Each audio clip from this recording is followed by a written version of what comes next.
É isso aí, pessoal. Vou dar um bônus para o pessoal Cefaz Minas Gerais, mas também vai ser útil para quem vai fazer qualquer prova que vai cair o Simples Nacional, principalmente com a banca Fundação Getúlio Vargas, inclusive a Receita Federal. Tá bom? Então, vamos resolver questões sobre a Lei Complementar 123/2006, preparando vocês aí para essa prova. Então, vamos lá, na telinha. Essa prova aqui caiu na Receita Federal, né? Auditor fiscal. A pessoa jurídica enquadrada na condição de microempresa, empresa de pequeno porte, pode optar pela inscrição no Sistema Integrado de Pagamento de Impostos e Contribuições das microempresas e empresas de pequeno porte, o Simples. Né? Aqui, quando ele fala Simples, aqui, pensa no Simples Nacional, como ele é conhecido. O Simples Nacional. Vamos já adaptar a questão. A inscrição no Simples Nacional implica no pagamento mensal unificado de impostos e contribuições. O pagamento unificado não inclui, entre outras, a incidência do II, com relação à qual será observada a legislação aplicável às demais pessoas jurídicas. Então, agora, eu tenho aqui uma frase que é composta de 2 períodos. O primeiro período está aqui, ó. A inscrição no Simples Nacional implica no pagamento mensal unificado de impostos e contribuições. Beleza. Segundo período. O pagamento unificado não inclui, entre outras, a incidência do imposto de importação, em relação à qual será observada a legislação aplicável às demais pessoas jurídicas. Aí ele quer a relação entre as frases. A primeira afirmação está errada, porque só as microempresas podem optar pelo simples. A outra está correta. A primeira afirmação está correta, mas a segunda não, porque o II está entre os impostos incluídos no pagamento mensal simplificado. Ambos os parágrafos contêm informações corretas, assim previstas na legislação corrente. A primeira só não está correta porque no regime do Simples Nacional não depende de opção, por ser direito ex lege, ou seja, garantido por lei. A segunda está correta. A primeira afirmação está correta, mas a segunda não, porque, além do imposto de importação, nenhuma outra contribuição ou imposto está excluído do regime. Galera, aqui é só para a gente poder lembrar que, apesar do artigo 13 da Lei Complementar 123/2006 indicar para nós quais são os tributos que estão dentro do Simples Nacional, que são 8, né? 4 federais, contribuições, 4 impostos, 2 impostos federais, um imposto estadual e um imposto municipal. IRPJ e IPI como impostos federais, ICMS, ISS, imposto estadual e imposto municipal, respectivamente.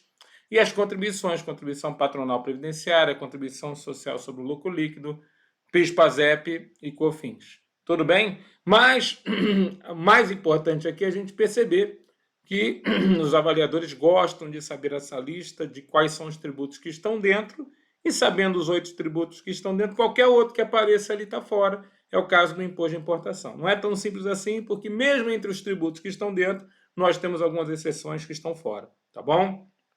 Então, gabarito dessa questão, alternativa letra C de casa.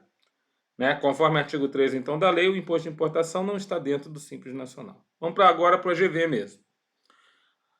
Em relação às microempresas e empresas de pequeno porte, assinale a alternativa que é correta. Para efeitos da Lei Complementar 123/2006, consideram microempresa, empresa de pequeno porte, somente, e toma cuidado com essa expressão quando tem o somente, né? A banca FGV coloca isso em prova, as sociedades empresárias e o empresário definido no artigo 966 do Código Civil Brasileiro. Tomem cuidado que não é somente as sociedades empresárias e o empresário individual. Também as sociedades simples, antigas SC, né, sociedades civis, também hoje podem adotar o Simples Nacional como regime tributário. Então, esse somente aí gerou nulidade na alternativa letra A. Letra B, a sociedade cujo capital participe outra pessoa jurídica, ou seja, a sociedade cujo sócio é uma outra pessoa jurídica, se inclui no regime diferenciado das microempresas e empresas de pequeno porte. Não, são vedadas a estarem no regime diferenciado da microempresa e empresa de pequeno porte, de acordo com o artigo 3º, parágrafo 4º, aquelas cujo capital participe outra pessoa jurídica. Quer dizer que seria uma empresa maior, não é uma micro, não é uma empresa de pequeno porte, já seria uma empresa maior. Então a letra B está errada. As sociedades por ações não se incluem no regime diferenciado das microempresas e empresas de pequeno porte. Todas as sociedades por ações não se incluem no nosso regime. né? É o que prevê o artigo 3º, parágrafo 4º, inciso número 10. Então é isso mesmo, quer dizer, basta que esteja composta por sociedade por ações, não podem ter tratamento dentro do regime diferenciado das microempresas e também das empresas de pequeno porte. É o gabarito, inclusive, da questão. A microempresa e empresas de pequeno porte estão excluídas da falência. Então, é como se a microempresa EPP não tivesse direito a entrar em processo falimentar. Tem sim esse direito, previsto na própria lei complementar, e elas podem recorrer ao processo de que nós chamamos de recuperação judicial, tá bom? Então a letra D está errada. E finalmente a letra E. O documento de propriedade ou contrato de locação do imóvel onde será instalada a sede, a filial ou outro estabelecimento da microempresa, empresa de pequeno porte, pode ser exigido pelos órgãos e entidades envolvidos. Veja, o documento de propriedade ou contrato de locação do imóvel onde será instalada a sede, filial ou outro estabelecimento da microempresa, IEPP, pode ser exigido pelos órgãos e entidades envolvidos. Né? Errada, tome cuidado. A regra é não, mas tem a exceção. Artigo é o 10 da própria lei complementar. Não podem ser exigidos pelos órgãos e entidades envolvidos na abertura e fechamento de empresas dos 3 âmbitos de governo um documento de propriedade ou contrato de locação do imóvel onde será instalada a sede, filial ou outro estabelecimento, salvo se for para comprovar o endereço indicado. Então, existe a ressalva, mas a regra geral, de acordo com o artigo 10, inciso número 2, é que não seja cobrado. Então, como a gente está vendo aqui no gabarito oficial, alternativa letra C de casa. Fechou? Outra questão. Essa caiu na Cefaz Amazonas 2022. Um empresário procura a Receita Estadual buscando informações sobre o Simples. Vamos colocar aqui, ó, sobre o Simples Nacional. Com a perspectiva de recolher vários tributos em um único só documento. É o nosso DAS, né? O documento de arrecadação do Simples, o DAS. Como exemplo dos tributos recolhidos no Simples Nacional em documento único de arrecadação na forma dada pela Lei Complementar 123/2006, temos. Então tome cuidado, que em cada alternativa aí deve ter alguém que não está dentro da regra do artigo 13. Né? Então, olha, IRPJ está dentro, contribuição previdenciária patronal, né? Nós temos ela dentro, o IPI está dentro, o ISS está dentro. Né? Na letra B, qual que é o erro? Imposto de importação, está fora. IOF também está fora. COFINS está dentro. IRPJ está dentro. Na letra C, quem está fora? O ITR. Quem está dentro? IPI, ISS e ICMS. Na letra D, quem está fora? O IPTU e o ITR. Quem está dentro? ISR e IPJ. Na letra E, quem está fora? O ITR e a contribuição previdenciária dos trabalhadores. Quem está dentro? IRPJ e IPI. Então, tem que saber os 8 tributos. Cai bastante em prova, né? Caiu agora na Cefaz Amazonas, pode cair na tua prova. FGV, tudo a ver com vocês. Por favor, guardem essas informações. Gabarito, então, da questão, de acordo com também a lista do artigo 13 da Lei Complementar 123 de 2006, é a alternativa letra A. Outra questão também que caiu recentemente, veja lá. O Simples Nacional é um regime de arrecadação, cobrança e fiscalização de tributos aplicável às microsociedades empresárias e às sociedades empresárias de pequeno porte. De acordo com a Lei Complementar número 123, de 14 de dezembro de 2006, assinale a opção que indica os impostos e as contribuições que estão entre aqueles recolhidos mensalmente por documento único de arrecadação. Então, é muito costumeiro cair a listagem do artigo 13 na prova. A GV cobra bastante, é um dos assuntos preferidos pela Fundação Getúlio Vargas sobre o Simples Nacional. Então, veja lá. Aí ele coloca lá o ICMS, o ISS e a contribuição social sobre o lucro líquido. Opa, gabarito da questão. Todo mundo aqui está dentro desse documento único de arrecadação do Simples Nacional. Veja lá, letra B de novo. ICMS, II e E. Os dois aqui estão fora. A letra B está fora do Simples Nacional. Letra C. Fundo de Garantia por Tempo de Serviço, Imposto de Exportação e IPI. Está fora o FGTS e Imposto de Exportação. Letra D. COFINS e o FGTS. Está fora o FGTS do Simples Nacional. E letra E. Imposto sobre a renda da pessoa jurídica, contribuição patronal previdenciária para a Seguridade Social e o IOF, Imposto sobre Operações de Câmbio, Crédito, Seguro e relativo a títulos ou valores imobiliários. De novo, também está fora agora por causa do IOF. Gabarito da questão, de novo, alternativa letra A, nos termos do artigo 13 da Lei Complementar 123 de 2006, que trata aí do Simples Nacional. Beleza, pessoal? Então, fechamos. Outra questão que caiu agora na Cefaz Espírito Santo.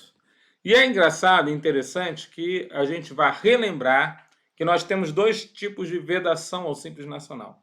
A vedação total, onde a empresa não pode aproveitar de nada da Lei Complementar 123/2006, inclusive não pode dizer simples, então, mas ela não pode aproveitar-se de nenhum dos outros benefícios que estão na Lei Complementar 123/2006, e nós temos também a situação, né, dada pela Lei Complementar, no caso aí de empresas que podem se aproveitar de outros benefícios do Simples, mas não podem recolher pelo documento único de arrecadação pelo Simples Nacional. Então elas podem aproveitar-se de outros benefícios, é a vedação parcial. Se aproveitam de alguns benefícios, menos pagar pelo Simples. E aí ele fala sobre isso, olha só essa questão que caiu na Cefaz do Espírito Santo. Fumaça Pura Limitada, guarde aí o que ela faz. É uma empresa de pequeno porte, o EPP, fábrica artesanal de charutos, requereu sua adesão ao regime especial unificado de arrecadação de tributos e contribuições devidos pelas microempresas e empresas de pequeno porte, o Simples Nacional. Diante desse cenário, assinale a alternativa que é correta. Sua adesão a este regime não abrange no Simples Nacional o recolhimento da contribuição para o PIS/PASEP. Veja o que ela faz, né? Fábrica artesanal de charutos. Ela está pedindo para, a princípio, ter adesão ao Simples Nacional. Sua adesão a esse regime não abrange ao Simples Nacional o recolhimento de contribuição para o financiamento da Seguridade Social, COFINS. Sua adesão a esse regime não abrange no Simples Nacional o recolhimento da CPP, Contribuição Patronal Previdenciária. A empresa não pode aderir integralmente ao Simples Nacional, pois o valor do Simples Nacional a ser por ela recolhido não inclui as contribuições sociais. E, finalmente, a empresa não pode aderir ao Simples Nacional. Aqui nós tivemos um erro aqui, clássico da banca, ao dizer que a empresa não pode ser Simples Nacional. Na verdade, ela pode aderir ao Simples, mas ela não pode pagar pelo Simples porque a vedação dela é parcial. Então, o gabarito da questão é letra E, mas a gente vê que há um problema aqui, né? Que o avaliador não mexeu no problema não, olha lá. Conforme dispõe a Lei Complementar 123/2006, no artigo 17, inciso 10, alínea A, não podem recolher impostos e contribuições na forma do Simples. Então, não podem recolher. Não significa que ela não possa ser simples. A microempresa EPP, que exerce atividade de produção ou venda no atacado de cigarros, cigarrilhas, charutos, filtros para cigarros, armas de fogo, munições e pólvoras, explosivos e detonantes. Então é interessante que a gente fala assim, professor, mas eu entendi que a princípio ela não pode recolher pelo Simples. E aí eu meti o gabarito a letra E. Pois é, mas dá para você perceber aqui que houve um erro aqui na pergunta, por isso que muitos alunos ficam bravos aí, às vezes com a banca. A empresa não pode aderir ao Simples, ela não está vedada nos termos do artigo 3º, parágrafo 4º, que é a vedação total. Ela está vedada de acordo com o artigo 17, que é a vedação parcial. Entendi, professor. Por isso que alguns colegas queriam que, a princípio, a questão fosse anulada. É claro que não foi. Tá certo? Então, guarda essa informação aqui. Outra questão de prova do Ministério Público do Estado de Goiás, 2022, FGV. Acerca do regime especial unificado de arrecadação de tributos e contribuições devido pelas microempresas e empresas de pequeno porte, o Simples Nacional, e à luz da Lei Complementar número 123 de 2006, julgue as afirmativas abaixo. Estão abrangidos pelo recolhimento no Simples Nacional, dentre outros impostos federais, o IRPJ, Imposto sobre a Renda da Pessoa Jurídica, o Imposto sobre Produtos Industrializados, o Imposto sobre Operações de Crédito, Câmbio, Seguro relativas a títulos ou valores imobiliários. O item 1 está falso, o IOF está fora da lista dos 8, né? O IOF está fora, então esse item 1 está falso, não é uma opção correta, que o RPJ está dentro, o IPI está dentro e o IOF está fora. Artigo 13 da nossa lei complementar. A opção pelo Simples Nacional da pessoa jurídica enquadrada na condição de microempresa, empresa de pequeno porte, é irretratável para todo ano calendário. Correta essa informação, né? Quer dizer, uma vez que você entrou dentro do regime do Simples Nacional, nos termos do artigo 16 da lei complementar, você já fez a opção. Isso é irretratável para o restante do ano calendário. No outro ano você pode mudar. Não poderão recolher os impostos e contribuições na forma do Simples Nacional a microempresa ou EPP que tenha sócio domiciliado no exterior. Então, o fato de você ter um sócio domiciliado no exterior, então, na verdade, vai como se você tivesse um braço da empresa no exterior, numa offshore, você não pode, né, recolher na forma do Simples Nacional. Verdadeiro, né? Item 3 também está verdadeiro. Então, item 2 e 3 verdadeiro, gabarito da questão, alternativa letra E. Né? Lembrando que o F está fora do Simples Nacional, conforme aí previsto. Tá legal? Outra questão. Questão agora que saiu na Cefaz Bahia. Vamos ver? O Simples Nacional é um regime especial tributário destinado às microempresas e às empresas de pequeno porte. É 2022, questão novinha. No que se refere aos limites e vedações do Simples Nacional, assinale a afirmativa correta. Assinale a afirmativa correta.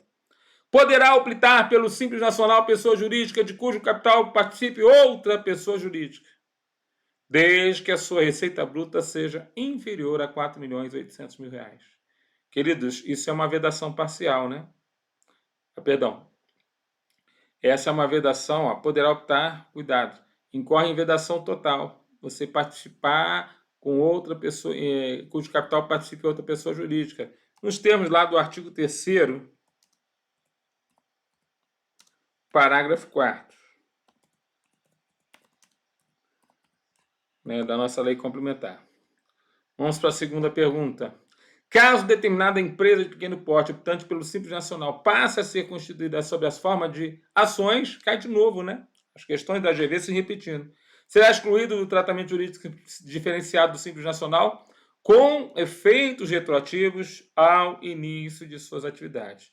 Aqui ele já está falando da exclusão do regime, uma vez que a empresa passou a ser constituída na forma de sociedade por ações.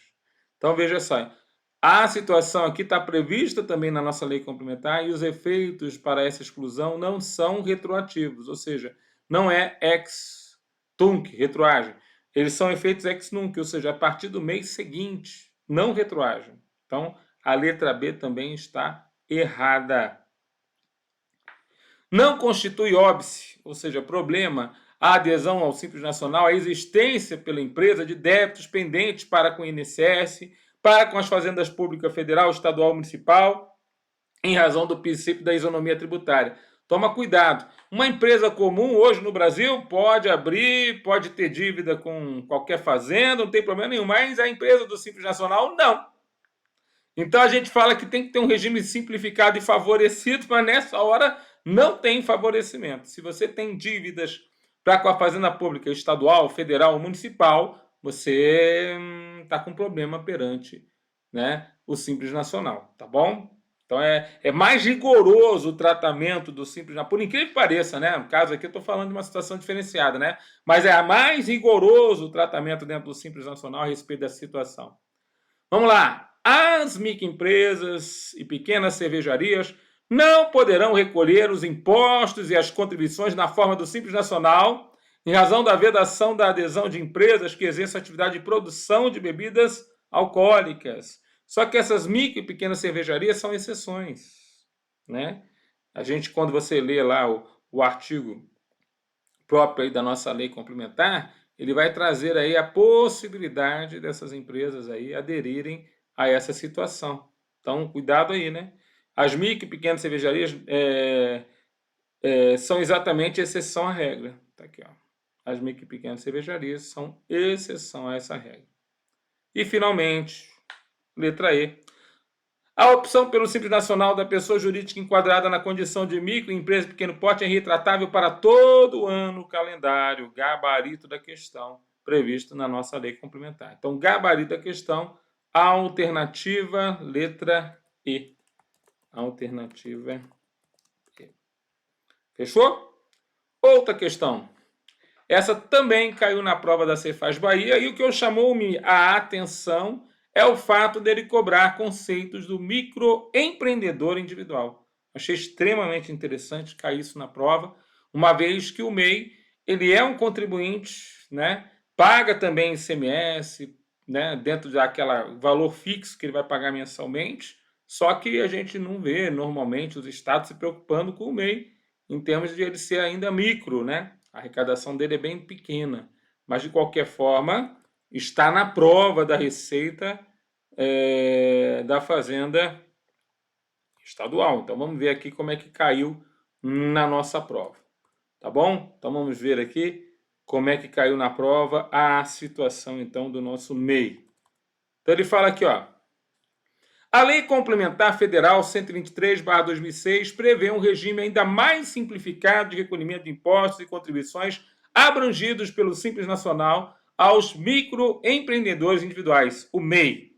Sobre o regime de arrecadação instituído para o MEI, analise as afirmativas a seguir e assinale V para verdadeiro e F para falso.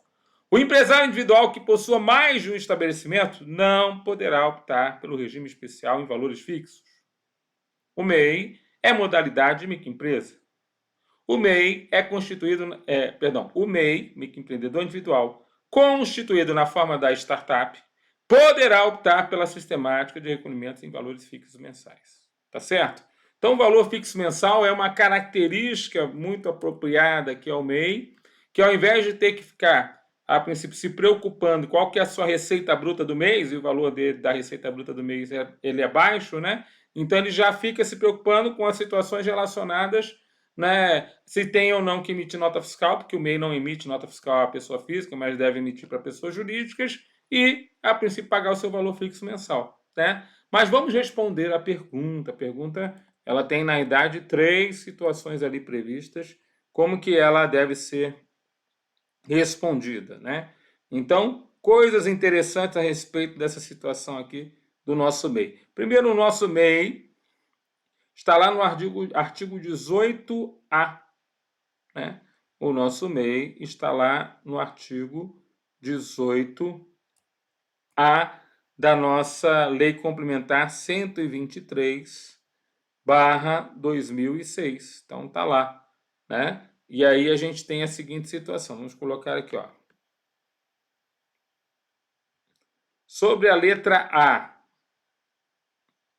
Vou colocar aqui para você, ó. O artigo diz sobre a letra A. Vamos para cada uma das situações. O artigo 18A ele fala assim, ó, para efeito dessa lei complementar, considera-se MEI quem tem oferido receita bruta no ano calendário, veja, quem aferir receita bruta, estou falando aqui embaixo, ó.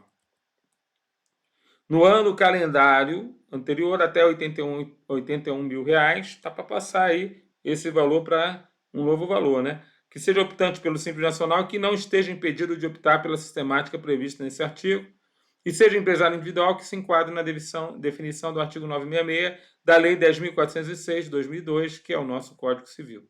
Tá certo? E ele fala sobre isso, né?